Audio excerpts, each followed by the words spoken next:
পৃথিবীর মুমিন মুসলমান উমাইয়া বিন খালদ উত্তপ্ত মরুভূমির বালিতে বেলালকে শুইয়ে দিয়ে বলছে, বল বেলাল কলেমা ছাড়বে কিনা? বেলাল বলে, মনিব কণ্ঠে জাম থাকতে যদি এক ফোঁটা রক্তে আমার শরীরে চলাফেরা করে তবুও তাতে বলবে লা ইলাহা ইল্লাল্লাহ মুহাম্মাদুর রাসূলুল্লাহ সাল্লাল্লাহু আলাইহি সাল্লাম। উমাইয়া বিন খালদ কত বড় জালিম! উত্তপ্ত মরুভূমির উপরে আপনার সিনার উপরে বেলালের সিনার উপরে একটি বড় পাথরকে চাপিয়ে দিয়ে বলল, শোন বেলাল, তুই যদি কলেমা পড়িস তবে এই জায়গা থেকে তোরে আমি রিহাই দেব, আর যদি কলেমা না ছাড়িস তাহলে তুই এই জায়গা থেকে রিহাই পাবি না। বেলাল রাদিয়াল্লাহু তাআলা আনহু তিনি আল্লাহকে বলেছিল, আল্লাহ এই জালিমের অত্যাচার যাতে আমি ধৈর্য ধারণ করে সবুর করতে পারি, আল্লাহ যাতে আমি মুহাম্মদ রাসূলুল্লাহর দেওয়া দিনকে ভুলে না যায়। এ মুসলমান এই কথাটি রাসূলুল্লাহর কাছে পৌঁছিয়েছে, আমার নবীর চোখ দিয়ে পানি বয়ে যায়। হযরত আবু বকর বলে, ইয়া রাসূলুল্লাহ, ইয়া হাবিবাল্লাহ, নবীজি আপনার চোখে পানি। নবী আমার বলে, শোনো, উমাইয়া বের বাড়ি উমাইয়া বিন খালদের বাড়ির যে গোলামটা রয়েছে, যে আমার কলেমা পড়ার কারণে দিনকে কবুল করার কারণে বড় জালিম বাদশা, বড় জালিম সে তাকে কষ্ট দিয়েছে, মরুভূমির উত্তপ্ত বালির উপরে সিনাই পাথর চাপিয়ে দিয়েছে। হযরত আবু বকর বলে, ইয়া রাসূলুল্লাহ, জীবনের যদি সব মাল লেগে যায় তবু আমি ওই উমাইয়ার কাছ থেকে আমি হাবশি বেলালকে কুরাই করে নেব। সুবহানাল্লাহ, সুবহানাল্লাহ। হযরত আবু বকর সিদ্দিক রাদিয়াল্লাহু তাআলা আনহুর সঙ্গে উমাইয়া বিন খালদের আপনার প্রথম থেকে জমিল যোগ ভালো ছিল। হাবশি বেলাল রাদিয়াল্লাহু তাআলা আনহু সম্পর্কে হযরত আবু বকর উমাইয়াকে বলল, এ উমাইয়া, ওই যে গোলামটার উপরে এত শাস্তি দিয়েছিস, তারে এত শাস্তি না দিয়ে তারে বিক্রয় করে দিলে তো পারিস। উমাইয়া বলে, বাড়ির গোলাম আমি বিক্রয় করব না, হাবশি বেলালকে আমি এইভাবেই মেরে দেব। আবু বকর বলল, শুনে রেখে দে উমাইয়া, অতএব দুনিয়া জমিনে ওই বেলালকে এত মার মেরেছিস, ঘোড়ার পায়ে বেঁধে টেনেছিস, এমন কোন উত্তপ্ত মরুভূমির বাড়ির উপরে এত বড় পাথরকে তুই চাপিয়ে দিয়েছিস। এ উমাইয়া, তার চেয়ে বেশি ভালো হয় এই গোলামটার বিনিময়ে একটা গোলাম দেব, গোলামটা আমাকে বিক্রয় করে দে উমাইয়া, কারণ আমি তোকে ভালো কথা বলছি। উমাইয়া বলছে, আমি গোলাম বিক্রয় করব না। আবু বকর বলছে, দুটি গোলাম দেব, এই উমাইয়া বিক্রয় করে দে। উমাইয়া বলে, না আমি বিক্রয় করব না। আবু বকর বলে, আমি তিনটি গোলাম দেব, একটা গোলামের বিনিময়ে এই উমাইয়া গোলামটা বিক্রয় করে দে। উমাইয়া বলে, না আমি বিক্রয় করব না। উমাইয়া আবু বকর বলে, উমাইয়া যদিও এই গোলামটা তো মারা যাবে অবশ্যই, কারণ তার সিনার উপরে এত বড় পাথর চাপানো হয়েছে, এত মার তুই মেরেছিস, তার উপরে প্রহার করেছিস, এমন করে ঘোড়ার পায়ে বেঁধে টেনেছিস। এ উমাইয়া, এই গোলামটা তো নিশ্চয়ই মারা যাবে, আর যদিও বেঁচে থাকে তোর বাড়িতে কোনো কাজের হবে না। উমাইয়া দেখছে, তাই তো এত মার মেরেছি, ঘোড়ার পায়ে বেঁধে টেনেছি, উত্তপ্ত মরুভূমির উপরে সিনার উপরে পাথর চাপা দিয়ে দিয়েছি, এই গোলামটা যদিও বেঁচে থাকে কোনো কাজের হতে পারে না। তাই উমাইয়া বললে, আবু বকর যা দেবে দাও, এই বিপদ আমার কাছ থেকে হটাও। হযরত আবু বকর সিদ্দিক আকবর রাদিয়াল্লাহু তাআলা আনহু, আল্লাহর নবীর সাহাবী, হযরত আপনার বেলাল রাদিয়াল্লাহু তাআলা আনহুকে কুরাই করে নিলেন। কুরাই করে নিয়ে আপনার সিনার উপর থেকে পাথরকে নামিয়ে দিলেন। পুনার সিনার উপর থেকে পাথরকে নামিয়ে দিয়ে হাবশি বেলালকে বুকে লাগিয়ে নিলেন। হযরত আবু বকর বেলাল রাদিয়াল্লাহু তাআলা আনহুকে আমার নবীর দরবারে নিয়ে গিয়েছিলেন এবং বলেছিলেন, ইয়া রাসূলুল্লাহ, আমি বেলালকে কুরাই করলাম, ইসলামের জন্য আমি বেলালকে আজাদ করে দিলাম, বেলালকে আর কারো গোলামতি করতে হবে না। হাবশি বেলাল রাদিয়াল্লাহু তাআলা আনহু বলেছিল, ইয়া রাসূলুল্লাহ, ইয়া হাবিবাল্লাহ, জীবনে আমি এতদিন ছিলাম উমাইয়ার গোলাম, ওগো নবীজি, এখন আমি বেলাল রাদিয়াল্লাহু তাআলা আনহু এখন হচ্ছি আপনার গোলাম, কারণ আমি বেলাল বেলাল আমার জীবনটা আপনার খিদমত করে আমি বেলাল অতিবাহিত করব। নারে তাকবীর, নারে তাকবীর, নারে রিসালাত, দ্বীন ইসলাম, মাসলাকে আলা হযরত, নারে তাকবীর। পৃথিবীর মুমিন মুসলমান হাবশি বেলাল রাদিয়াল্লাহু তাআলা আনহু আমার নবীকে যদি এক বেলা না দেখতে থাকতে পারত না। তিনি যখন আজাদকৃত গোলাম হলেন, আল্লাহ পাক এত শক্তি দিয়েছিল, তিনটি মানুষের শক্তি, তিনটি গোলামের কাজ একাই বেলাল করতে পারত। ভাগ্যের নিয়তি কিন জায়গায় দেখেন। আমি আপনাকে এই ঘটনাটা শোনালাম, কিন্তু বেলালের ঘটনা দিয়ে আপনাকে এমন জায়গায় পৌঁছে দেব যে উমাইয়া একদিন বেলালের গোলাম হয়েছিল। এগুলো তো শুনেছেন যে বেলাল উমাইয়ার গোলাম ছিল, কিন্তু উমাইয়া বেলালের যে গোলাম হয়েছিল সেটা শুনেন। হ্যাঁ, দুনিয়াতে হাবশি বেলাল রাদিয়াল্লাহু তাআলা আনহু প্রেম করেছিল নবীকে এত, আল্লাহর নবীর দরবারে এসে বসতে বললেন। নবীজির দরবারে একটু দূরে করে বসে থাকতো, কারণ আমার নবীজির চেহারা ছিল চাঁদের চেয়েও উত্তম। জোরে বলে নবীজির চেহারা কেমন ছিল? চাঁদের চেয়ে উত্তম। কারণ তিনি ছিলেন নূর। জোরে বলেন সুবহানাল্লাহ। তিনি ছিলেন নূর। আরে নূর নূর নূরাজ নূরে এসেছে, আমিনা মায়ের কোলে চাঁদ এসেছে। আরে আয় আয় কে দেখবি নূরেরই পুতুল, মা আমিনার কোলে দলে গোলাপেরই ফুল। জোরে সুবহানাল্লাহ, সুবহানাল্লাহ। আমার নবী পাক সাহেব আউলাকে দরবারে একদিন হাবশি বেলাল রাদিয়াল্লাহু তাআলা আনহু বসে আছেন, একটুখানি দূরে বসে আছে। আমার নবীজি হাবশি বেলাল রাদিয়াল্লাহু তাআলা আনহুকে বলছে, বেলাল এত দূরে কেন তুমি বসে আছো? বেলাল বলছে, ইয়া রাসূলুল্লাহ, ইয়া হাবিবাল্লাহ, ওগো নবীজি, আমি আপনার বিশিষ্ট সাহাবারা আছে, আমি তো নগণ্য একজন সাহাবী, আমি তো গোলাম, আমি এই কারণে আপনার সম্মুখে যেতে লজ্জিত হই। অনেক বড় বড় সাহাবী আছে, আবু বকর আছে, উসমানে গনি আছে, হযরতে আলী শেরে খোদা আছে, আব্দুল্লাহ বিন জুবায়ের আছে, আব্দুল্লাহ ইবনে মাসউদ আছে। বিশিষ্ট সাহাবীদেরকে পিছনে করে আমি বেলাল বসতে পারি নাই। আমি বেলাল রাদিয়াল্লাহু তাআলা আনহু এই কারণে পেছনে বসে আছি। আমার নবী বলে, বেলাল, এ বেলাল তুমি আমার সম্মুখে আসো। বেলালকে নবীজি আমার সম্মুখে ডেকে নিলেন। সম্মুখে ডেকে নিয়ে আল্লাহর নবী বলছেন, ইয়া বেলালু ফাতাপ্পানা লিকা বাইনা ইয়াদিয়াল জান্নাত। এ বেলাল, দুনিয়াতে তুমি কি আমল করেছো বলো? বেলাল বলে, ইয়া রাসূলুল্লাহ, ইয়া হাবিবাল্লাহ, আমি বেলাল এমন কোন আমল করতে পারি নাই গো। নবীজি বলে, বেলাল তুমি সত্য কথা বলো, কি আমল করেছো দুনিয়ায়?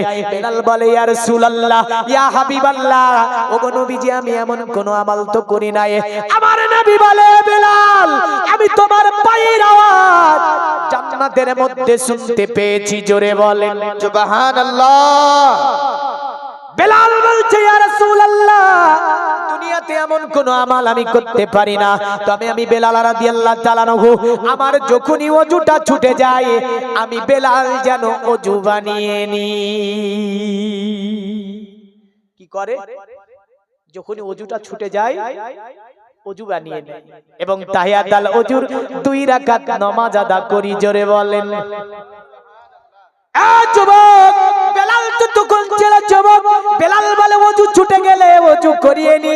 কিন্তু বর্তমান আমার সমাজের যুবকেরা ওসব আপনার যেখানে সেখানে দাঁড়িয়ে চেনটাকে টেনে বলে রাস্তার ধারে ছাড়লো, দাঁড়িয়ে দাঁড়িয়ে আবার চেনটা একটাম দিলে চললো।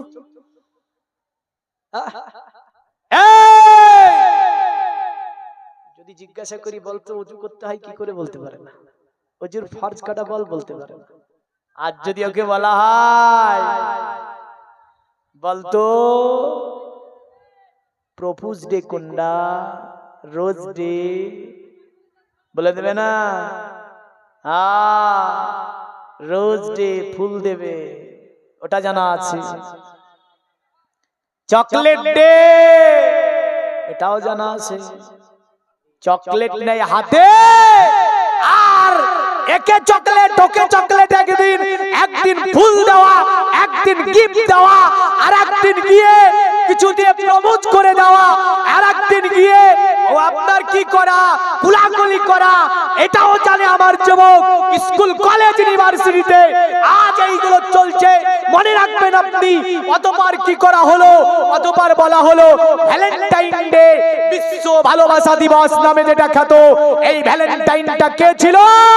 আজ যদি আমি জিজ্ঞাসা করি, স্কুল কলেজ ইউনিভার্সিটি থেকে নিয়ে অনেক আমার মুসলিম ডক্টর, প্রফেসর, ইঞ্জিনিয়ার, বিভিন্ন শিক্ষায় শিক্ষিত তারা যদি বলি ভ্যালেন্টাইন ডে, এটা কি ভারতবর্ষের সাংবিধানিক আইন? এটা কি ভারতবর্ষের কোন মনীষীর আইন? এটা কি কোন ভারতবর্ষের কোন জ্যোতিষীর আইন? এটা কি কোন ভারতবর্ষের কোন সাধক জ্ঞানী গুণীর আইন? পৃথিবীর কোন কিতাব থেকে আজ পর্যন্ত কোন মাস্টার, কোন ডাক্তার, কোন প্রফেসর, কোন ইঞ্জিনিয়ার, কোন চিফ মিনিস্টার দেখাতে সক্ষম হবে না। ভ্যালেন্টাইন ছিল রোমান একজন ক্যাথলিক খ্রিস্টান, আপনার রোমান সম্রাট ক্লিওডিয়াসের আইনকে অমান্য করার কারণে রোমান সম্রাট আপনার 272, 69 বা 70 বা 74 তাকে 14ই ফেব্রুয়ারি তার শিরচ্ছেদ করা হয়েছিল ভ্যালেন্টাইনের। আর এটাকে আপনার 496 খ্রিস্টাব্দে পোপ জেনেসিয়ান নামে একজন বিখ্যাত খ্রিস্টান যাজক, খ্রিস্টান আপনার ধর্মগুরু বলল এটাই হচ্ছে ভালোবাসা দিবস। এই মনে রাখবি, এই খ্রিস্টান ভালোবাসা দিবস তাদের বেদ বাইবেলে কোথাও ভালোবাসা দিবস বলে এই কথা লেখা নাই। এমন করে আপনাকে বলে যাব, বেদের মধ্যে লেখা হয়েছে। আপনার মনুকে জিজ্ঞাসা করা হলো, মহান মনু আপনি বলেন কেউ যদি পরকীয়া করে, এই পরকীয়ার শাস্তি সনাতন ধর্মে কি হতে পারে?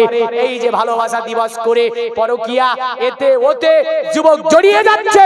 মনে রাখবেন, পরকীয়া যদি করে, মনু বলল শোনো, সনাতন ধর্মে পরকীয়ার কোনো স্থান দেওয়া হয় নি, কিন্তু এখন সব জোড়া জোড়া আছে, বুঝলেন তো? আছে না নাই? সব জোড়া জোড়া আছে। হ্যাঁ, বিয়ে হওয়ার পরও পরকীয়া, বিয়ের আগেও পরকীয়া। সমাজ কোন নোংরা জায়গায় চলে গিয়েছে, কোন জায়গায় পৌঁছেছি আমরা? পরকীয়া কি?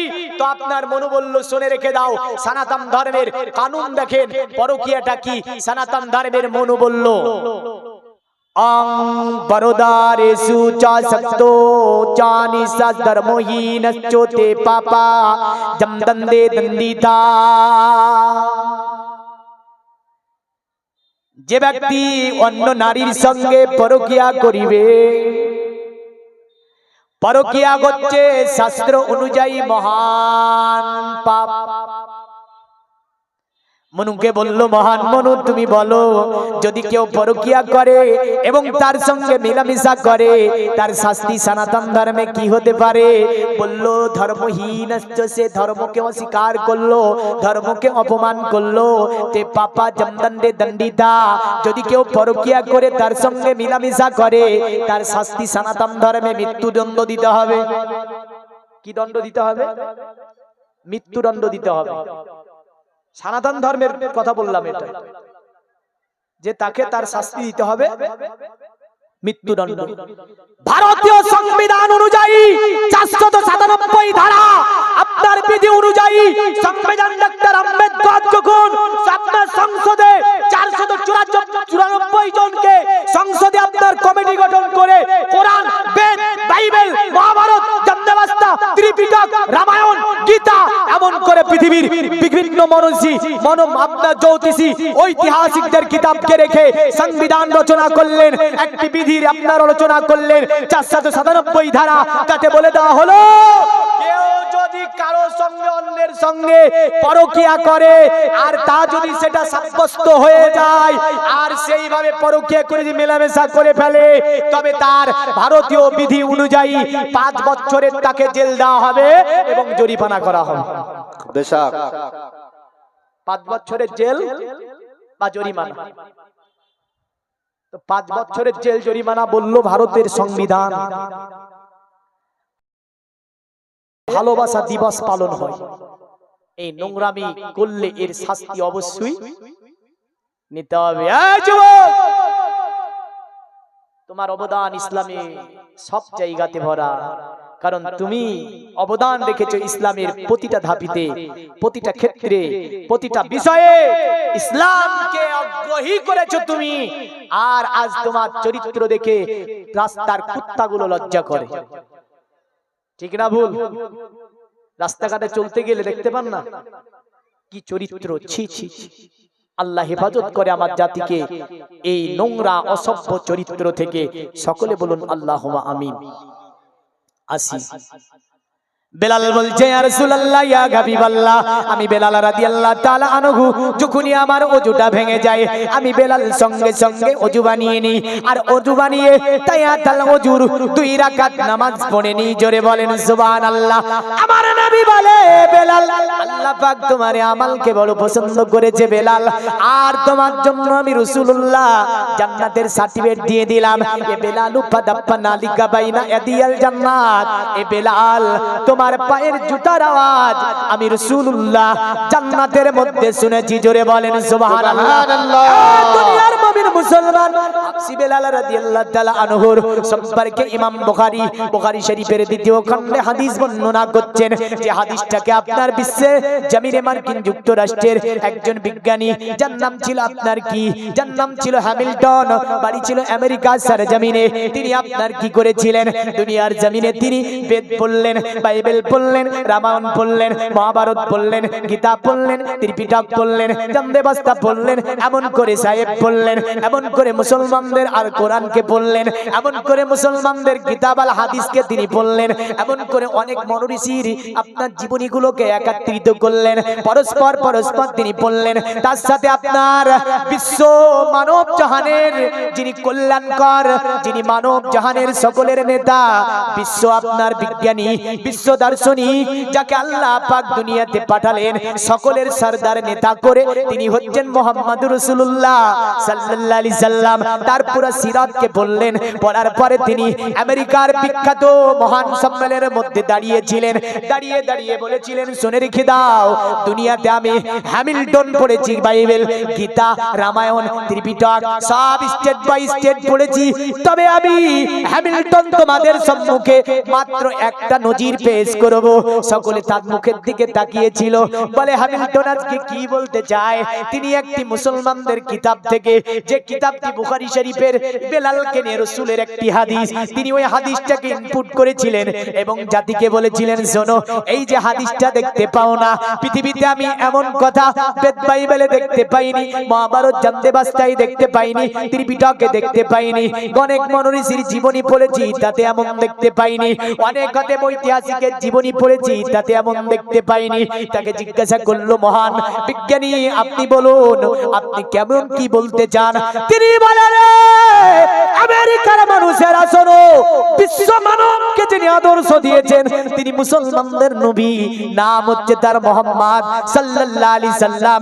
বিশ্বকে যিনি আদর্শ শিক্ষা দিয়েছেন নাম হচ্ছে তার মুহাম্মদুর রাসূলুল্লাহ সাল্লাল্লাহু আলাইহি ওয়াসাল্লাম।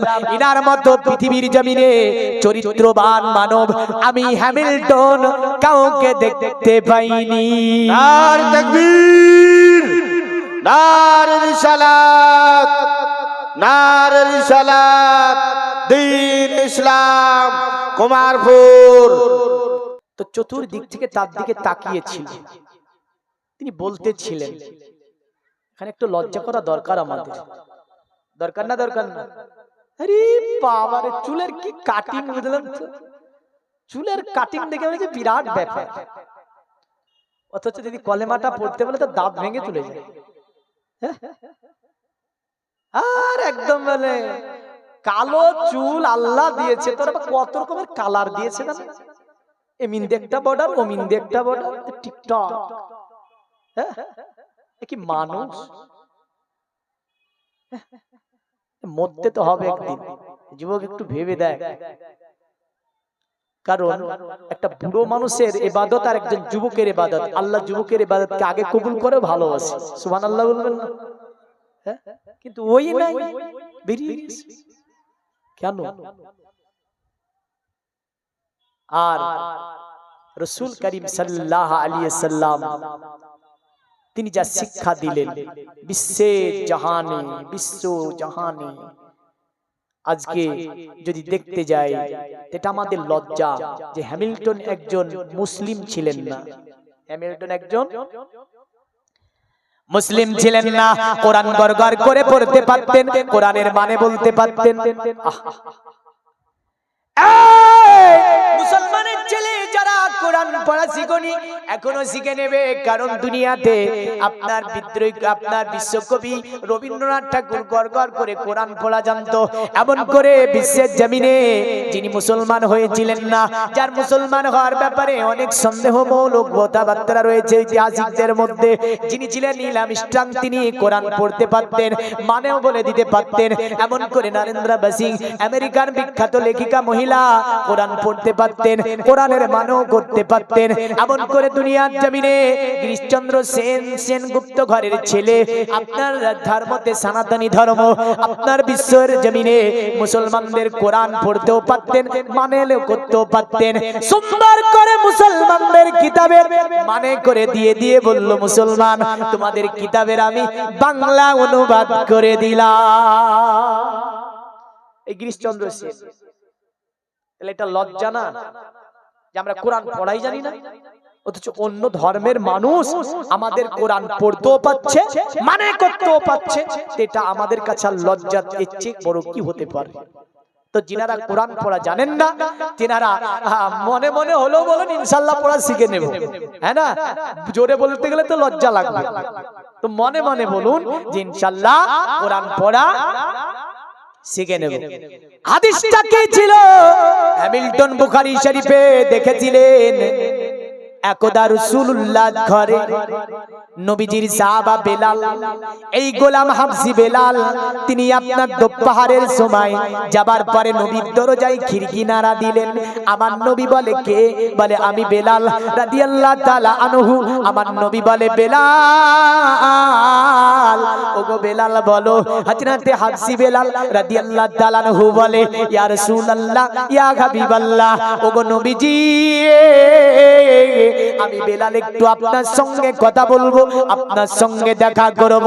আমার নবী বলে, বেলাল তোমাকে অনুমতি দিয়ে দিলাম, বেলাল তুমি এসে যাও। হাবশী বেলাল রাদিয়াল্লাহু তাআলা আনহু নবীজি সাল্লাল্লাহু আলাইহি সাল্লামের হুজরা পাকের আপনার দরজা খুলে দেওয়া হলো। হাবশী বেলাল প্রথমবার রেখেছে, দেখছে আমার নবী খাবার ভক্ষণ করছে। আল্লাহর নবীকে খাবার ভক্ষণ করতে দেখে বেলাল দাঁড়িয়ে গিয়ে বলছে, ইয়া রাসূলুল্লাহ, আপনি আমাকে ক্ষমা করে দেবেন, আপনি আমাকে মাফ করে দেবেন, কারণ আপনি খাবার ভক্ষণ করেন আর আপনাকে আমি বিরক্ত করে ফেলেছি। আমার নবী বলে, বেলাল, ওগো বেলাল বলো এমন কি বলবে তুমি? বেলাল বলে, ইয়া রাসূলুল্লাহ, ইয়া হাবিবাল্লাহ, ওগো নবীজি এমন কিছু কথা বলবো না, তবে আমি বেলাল রাদিয়াল্লাহু তাআলা আনহু আপনার সঙ্গে একটু দেখা করব, আপনাকে আমি দেখে আমার দুটো নয়নকে আমি শীতল করে নেব। আরো জোরে বলেন। এ কারণে কোন কবি বলেছেন, আরে নয়নেরি তারা গো তুমি, মনের আশা গো তুমি, প্রথমে গো তুমি, আখেরে গো তুমি, তুমি ছাড়া কে আছে জীবনে, ও গো নবী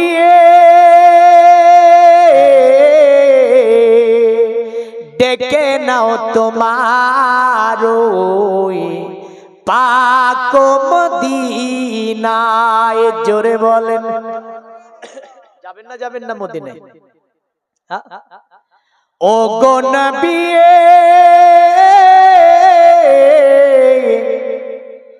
ডেকে নাও তোমার পাক মদিনায়।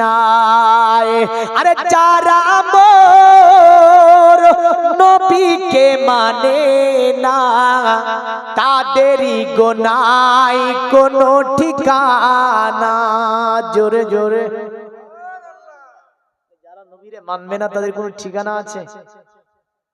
কোনো ঠিকানা নেই, কারণ নবী না মানলে আল্লাহ পাওয়া যাবে না, নবীকে মানতেই হবে। তাহলে নবীজি সাল্লাল্লাহু আলাইহি সাল্লামকে না মানলে জান্নাত পাওয়া,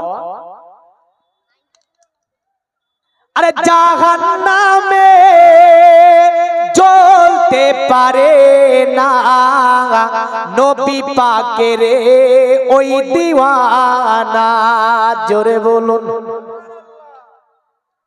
কারণ আমার নবীজির যারা দেওয়ানা হবে তারা জাহান্নামে জ্বলবে না, নাকি জ্বলবে?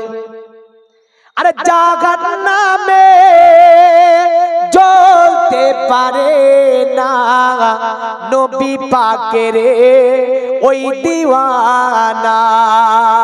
যারা মোর নবীকে মানে না তাদেরই গোনায় কোনো ঠিকানা। ও গো নবী ডেকে নাও তোমার ওই পাক মদিনায়। আল্লাহুম্মা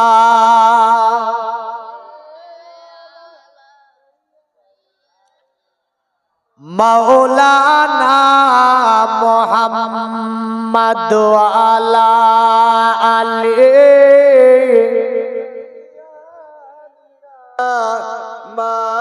মাওলানা মুহাম্মদ। হাবসি বেলাল রাদিয়াল্লাহু তাআলা আনহুকে আমার নবী বলে, বেলাল এমন করে বলো না বেলাল, কারণ আমি রাসূলুল্লাহ, আমিও তোমাকে বড় ভালোবাসি। জোরে বলেন সুবহানাল্লাহ। বেলাল বলছে, ইয়া রাসূলুল্লাহ, ইয়া হাবিবাল্লাহ, নবীজি তবু আপনাকে আমি ব্যথা দিয়ে ফেললাম, খাবারের টাইমে বিরক্ত করে ফেললাম। আমার নবী মুচকে গেছে, বলে বেলাল দাঁড়িয়ে এমন করে কথা কতক্ষণ বলবে? এসো তুমি আমার থালাতে বসে একসঙ্গে তুমি খাবার ভক্ষণ করে নাও। বেলাল দাঁড়িয়ে, বেলালের চোখ দিয়ে চচ্চর করে পানি পড়ে।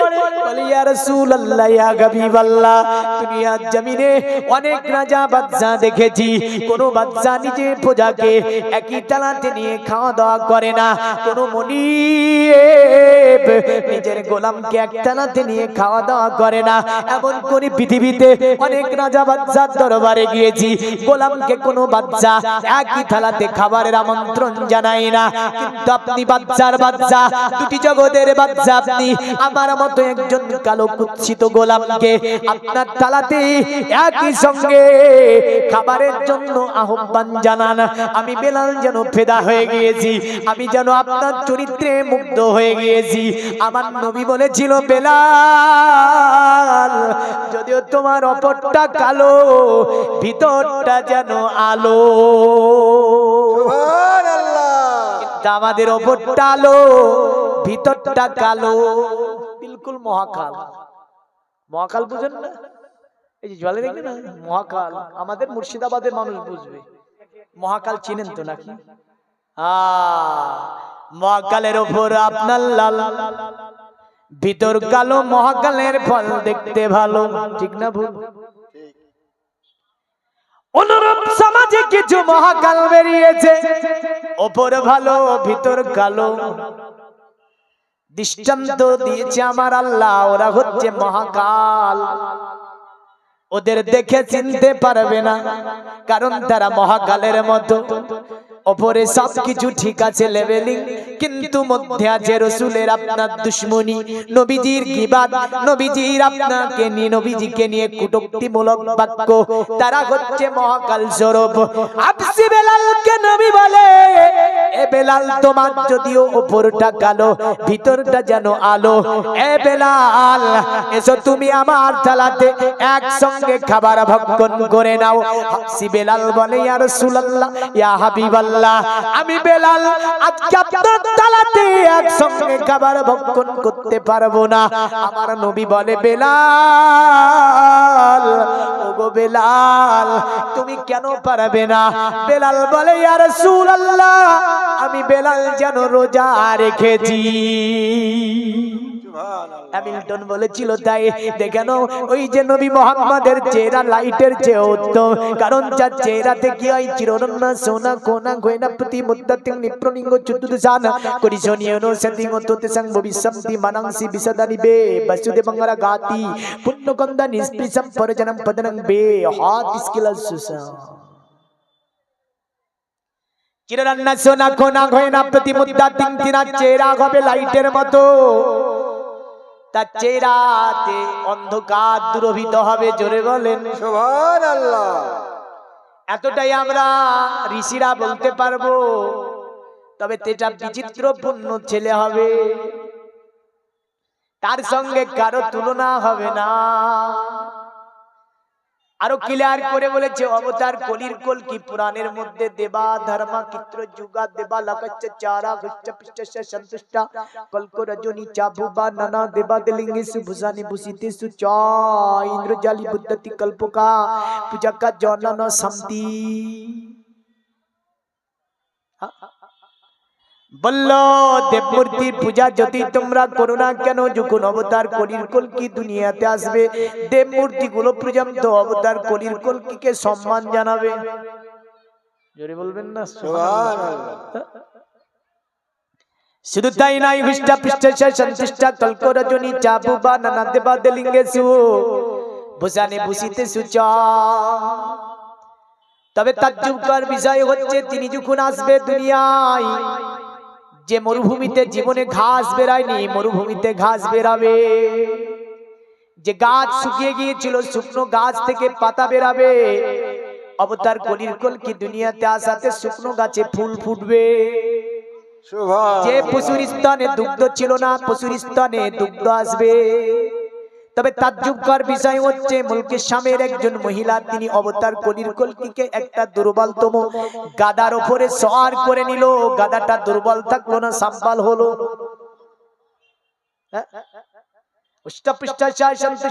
কল্করজনী চাবুবা ভুবনে কল্করজনীর আবির্ভাব যখন হয়ে যাবে অবতার কলির কলকির সব যেন সাম্বাল হবে।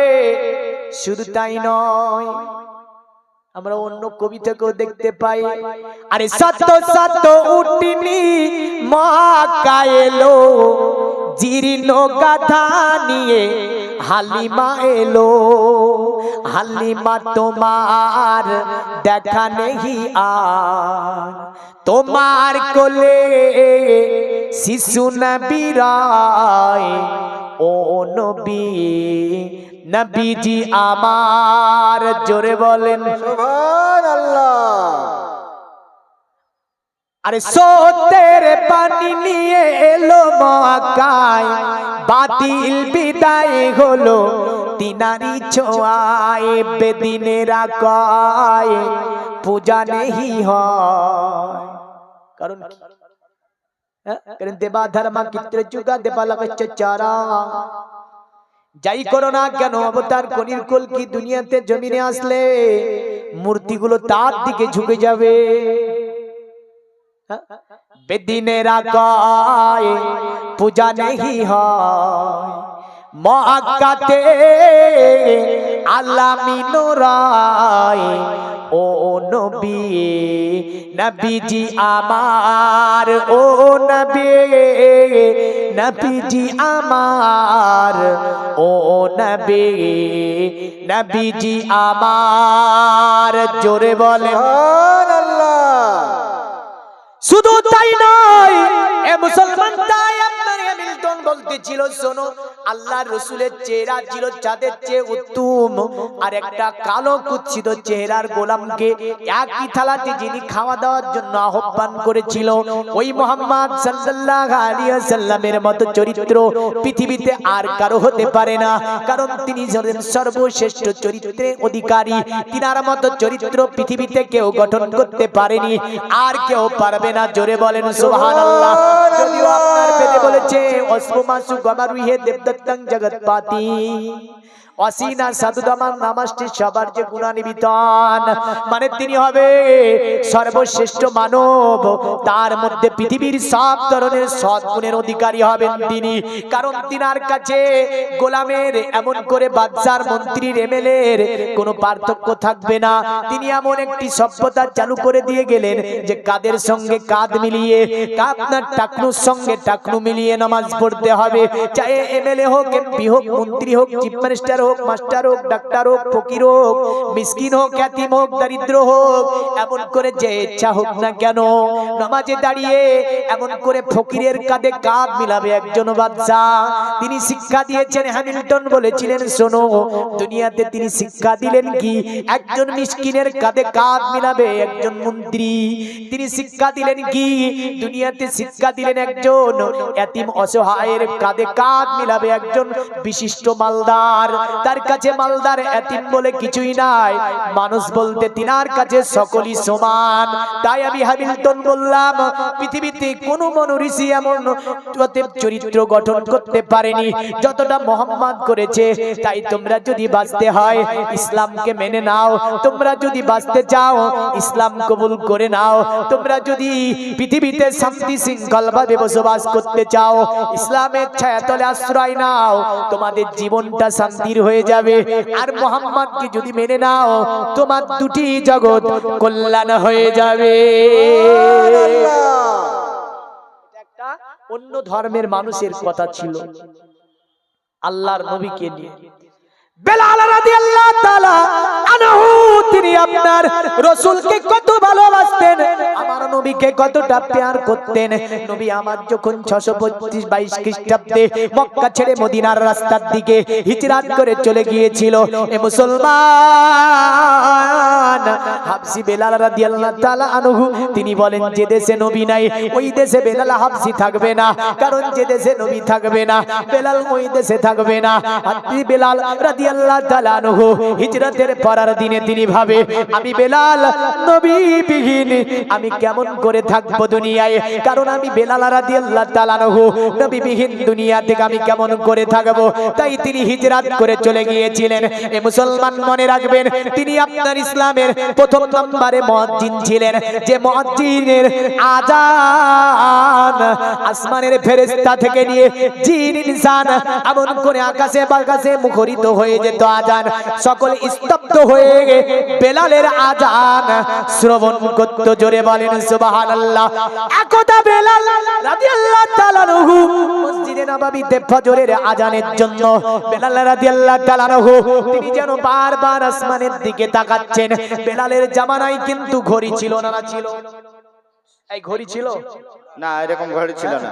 তিনি আসমানের তারকা দেখে টাইম নির্ধারণ করে আযান দিত। সুবহানাল্লাহ। ফজরের আযান বেলাল রাদিয়াল্লাহু তাআলা আনহু তিনি আপনার পড়ছেন, কিন্তু বেলাল যখনই আযান পড়তো আশহাদু আন্না মুহাম্মাদার রাসূলুল্লাহ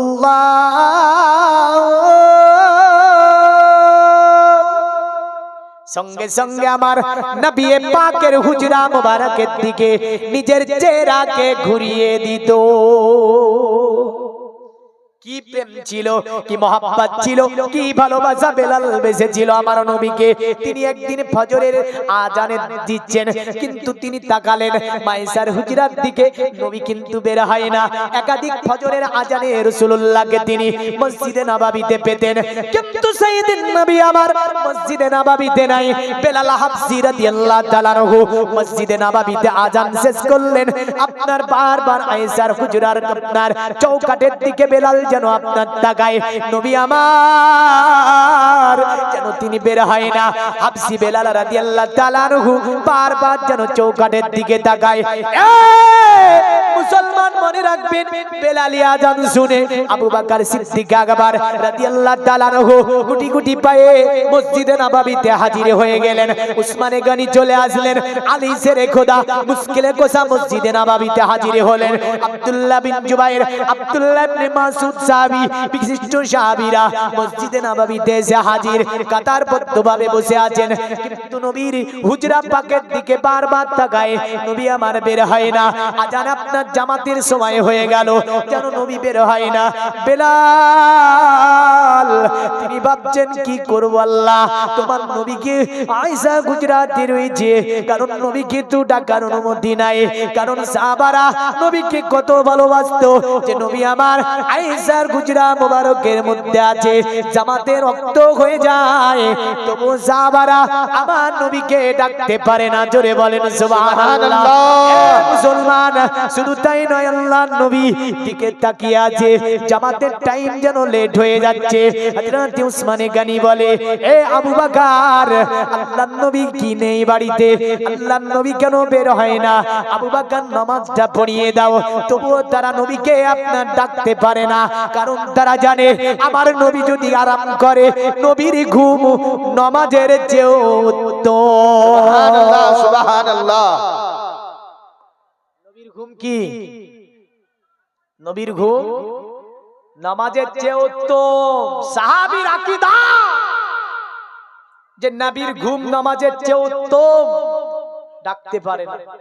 আবু বকর বলে, যেখানে আমার রাসূলুল্লাহ দাঁড়িয়ে নামাজ পড়িয়েছে, আমি আবু বকর ওই জায়গাতে দাঁড়িয়ে নামাজ পড়াতে পারবো না। সুবহানাল্লাহ, সুবহানাল্লাহ। নারে তাকবীর, নারে রিসালাত। আদবে রাসূল কারে বলে?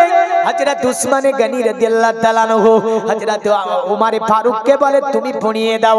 ওমর বলে, পাগল হয়ে গিয়েছো, আমি ওই জায়গাতে দাঁড়িয়ে নামাজ পড়াতে পারবো না। দেখছে নামাজের টাইম চলে যাচ্ছে, সকলে একমত হয়ে বলল, এ আবু বকর, এ আবু বকর, তুমি নামাজটা পড়িয়ে দাও আবু বকর, কারণ তোমাকে আল্লাহর নবী বলেছে আবু বকর আমার এই জগতের সাথী, আবু বকর আমার পরের জগতের সাথী। আবু বকর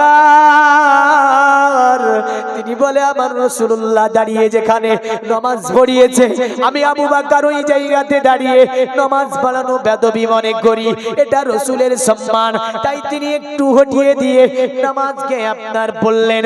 নামাজ কমপ্লিট করার পরে উম্মুল মুমিনিন মা আয়েশা দরজার কাছে দাঁড়িয়ে কাতর সুরে ডাক দেয়, এ মা আয়েশা।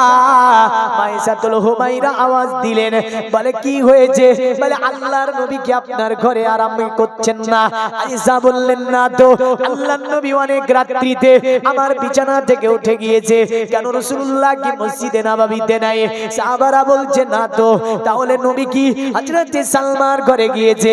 মা সালমার ঘরে চলে গেলেন, মে হাবিবার ঘরে গেলেন, রাবিয়া কিবতিয়ার ঘরে গেলেন, কোন ঘরে আমার নবীকে পাওয়া যায় না। সাহাবারা ভাবছেন নবী তাহলে কোথায় গেল? নবীর কি কোনো বেঈমান বিদিন নবীর কোনো ক্ষতি করে বসলো? তারা তাজ্জুব হয়ে গিয়েছে। আর নবীর আশিক, নবীর দিওয়ানা বেলাল হাবশি যেন পাগল হয়ে গিয়েছে। বেলাল যেন নবী ছাড়া থাকতে পারে না, তাই বেলাল জমিনকে বলছে, ওরে মরুর বলি তোরে, আমার নবী গেছে তোর ওপরে। জোরে বলেন। জমিনকে বেলাল বলছে, এ জমিন, আমার নবী নিশ্চয় তোর উপর দিয়ে ঘেটে ঘেটে গিয়েছে। এ জমিন, আমি বেলাল, আমাকে তুই বলে দে নবী কোথায় গিয়েছে, কোন দিকে গিয়েছে নবী? আপনার বেলালের কথা শুনে মরুর আওয়াজ দেয়, মরুর বলে, গেছে সত, তবে পায়ের রেখা কেন পড়ে না? নবী বিনে প্রাণ বাঁচে না, একবার দেখা দাও আমার দয়ার রাসূল বিনে প্রাণ বাঁচে না, একবার দেখা দাও আমার। মরুর প্রান্তরে আপনার মরু যেন বলছে, এ বেলাল, নবী তো গিয়েছে, কিন্তু নবীর পায়ের ছাপ আমি মরুর আমার উপরে পড়ে না।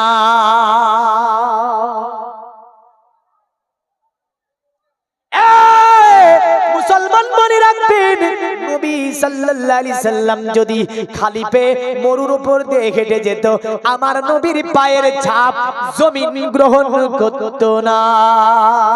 আল্লাহ, সুবহানাল্লাহ। কোন দিক দিয়ে নবী আমার মতো? কারণ মরুর জানে আল্লাহ পাক বলে দিয়েছে নবীর পায়ের চাপ পড়বে, আর ওই জায়গাতে কোনো বেঈমান বেদিনের পা পড়লে আমি আল্লাহ সেটা বরদাস্ত করব না। এই কারণে মরুর আপনার পায়ের চাপ গ্রহণ করতো না। মায়েশা হাদিস শরীফ বর্ণনা করে বলেছেন, শোনো পৃথিবীর মানব, আমি আয়েশাতুল হুমায়রা নবীর জীবন সংসারে দীর্ঘ 9টি বছর ছিলাম। জীবনে কোনোদিন আল্লাহর নবীর শরীর মোবারকে আমি আয়েশা মশা মাছি বসতে দেখতে পাইনি। আহা সুবহানাল্লাহ সুবহানাল্লাহ। আমাদের মসজিদের যদি জানালা খোলা থাকে, কবিতরটা গিয়ে ওখানে যেখানে সেজদা দিবে ওখানেই পায়খানা করেছে। কবিতর বলে তোর মতো নামাজি কত দেখলাম, তাই তো পায়খানা করে দেয় না, হ্যাঁ তো করে না। কিন্তু একই কবিতার আপনার জান্নাতুল বাকিয়াতে হাজার হাজার লাখ লাখ কবুতর আপনার কি করছে, খাবার খাচ্ছে, উড়ে চলে যাচ্ছে। জীবনে কোনোদিন পারসে রাসূলের গুম্বাদে খাজরা এর উপরে কোনো পশু কোনো পাখি পাখানা করতে পারবে না, কারণ জানে এটা আমার কামলিওয়ালা আকা মুহাম্মদুর রাসূলুল্লাহ সাল্লাল্লাহু আলাইহি সাল্লামের রওজায়ে পাক। ওই রোজায়ে পাক একবার জিয়ারত করে আসার তৌফিক দেয়, সকলে বলুন তো আল্লাহুম্মা আমিন। জোরে বলুন আল্লাহুম্মা আমিন। আরে পৃথিবীর যত দূর যেখানে গিয়েছি কম বেশি তু কত পেয়েছি, রওজাতে গেলে কোনো দুঃখ থাকে না, দিদার দাও গো সাহে মদিনা, দিদার দাও গো ও সাহে মদিনা। আল্লাহুম্মা সাল্লি আলা সাইয়্যিদিনা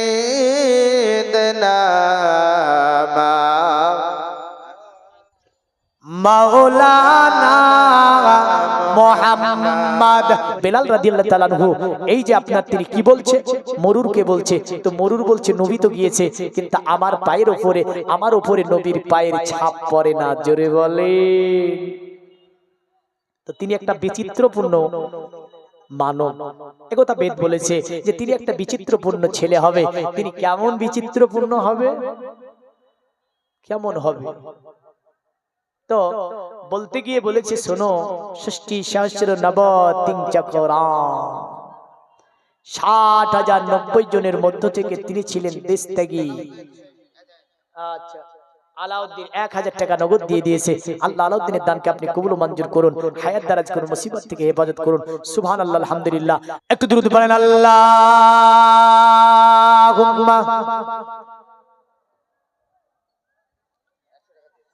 মাওলানা মুহাম্মদ আলা আলি।